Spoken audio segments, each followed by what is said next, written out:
Welcome to another Numismatic Notes with Benjamin. I am Benjamin, and tonight I'm going to be sharing with you kind of a part two. I recently did a North Korean 5-1 episode that detailed the lithographic and the intaglio differences between two notes that are considered by the standard catalog of world paper money to be the same pick number, but are rightfully called two different numbers by the Banknote book, and it's no different with the 10-1 in this series.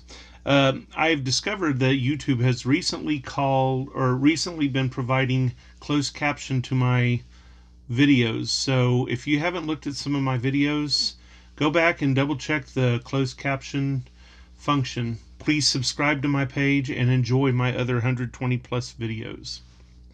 Let's begin. I have used Wikipedia to get some information on these notes, as well as Numista.com, as well as the Banknote book, and as well as the standard catalog of world paper money.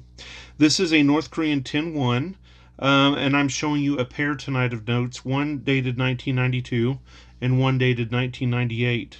They measure 135 by 65 millimeter, and they come in a predominantly brown, olive green, and orange coloring. There is a watermark on both notes over here on the left-hand side that shows the winged statue Cholima, which is also shown toward the right on the face of each of the notes. Standard Catalog of World Paper Money will call both notes a Pick 41. I'm actually starting my video out with a Banknote book B318, and the other note will be a B314.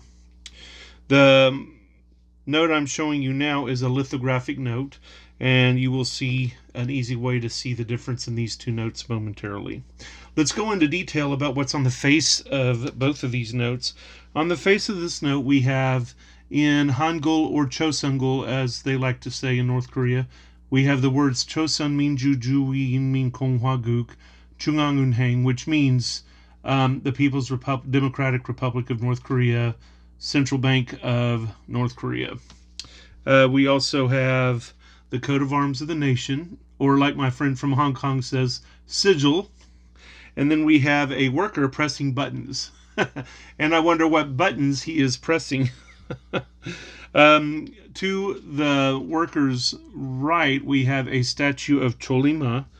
And on riding the back of this winged horse is a woman with a sheath of wheat. And in front of her is a man with a book. Now, Cholima literally means the 1,000 li or 1,000 mile horse, which means it's a horse that can travel 1,000 miles very quickly. You can find this particular statue at Mansan Hill in Pyongyang. To the right of the horse is a factory building with smoking smokestacks in the background, just as one would imagine.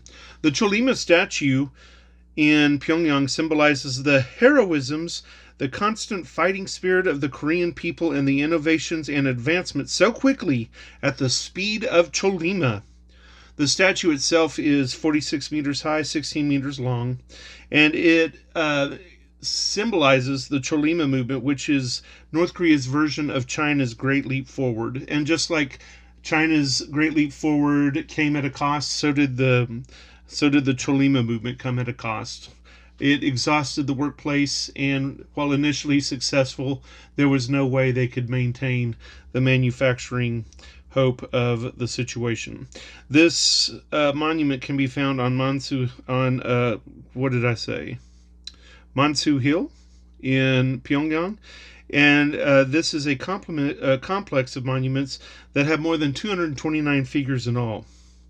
Let's take a look at the back of the note. And while I'm doing so, please make a decision about hopefully signing up for my page and commenting and sharing with your friends and fellow collectors my awesome banknote videos. On the back of the note, we also have the Korean text, this time in the upper right-hand corner, and it says again, Chosun Minju Juwi Inmin Konghwaguk Chungang Unhang, which means the Democratic People's Republic of Korea, and then the Central Bank of North Korea. And it has in Western digits 1010, and over here in Chosungal or Hangul, it has Shibon, which means 10-1. And the back of the note actually shows the West Sea Barrage floodgates in Nampo, also known as the Nampo Dam. I always think of the Netherlands when I see this kind of low dam. This dam is about 8 kilometers long, and it allows the passage of ships up to about 50,000 tons.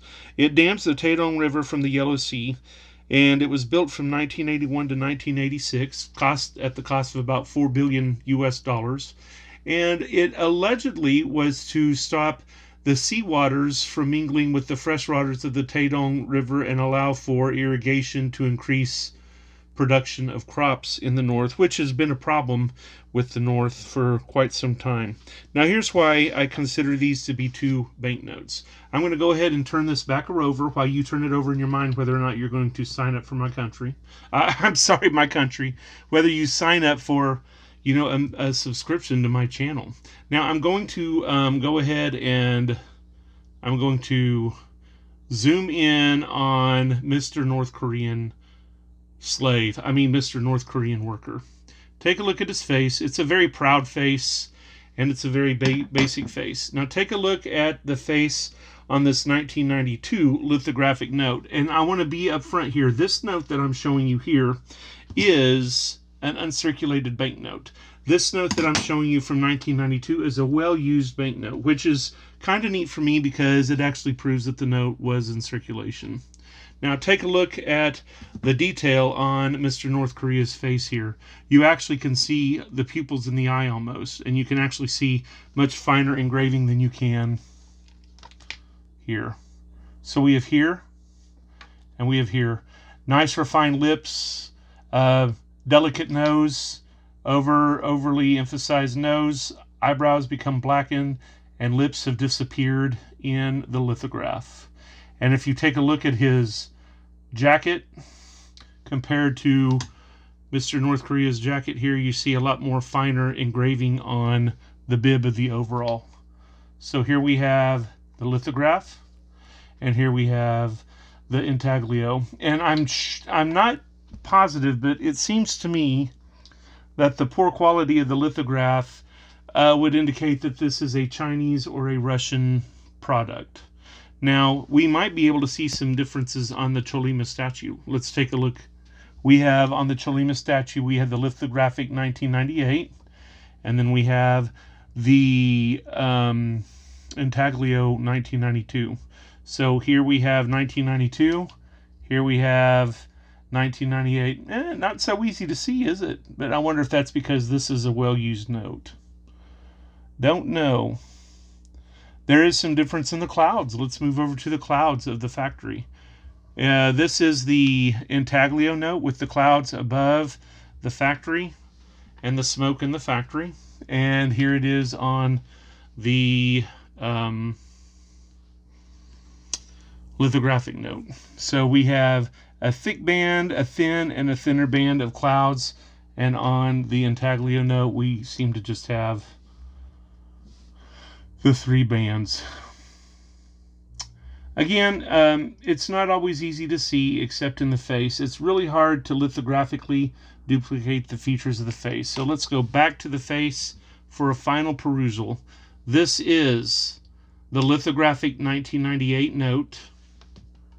This is the intaglio 1992 note. They are clearly printed with a different set of plates, and so should, according to Krause standards, be named differently. So it is my hope that that will eventually happen. And if you have any questions or comments or want a further discussion of intaglio versus I'm sorry, I'm losing my mind.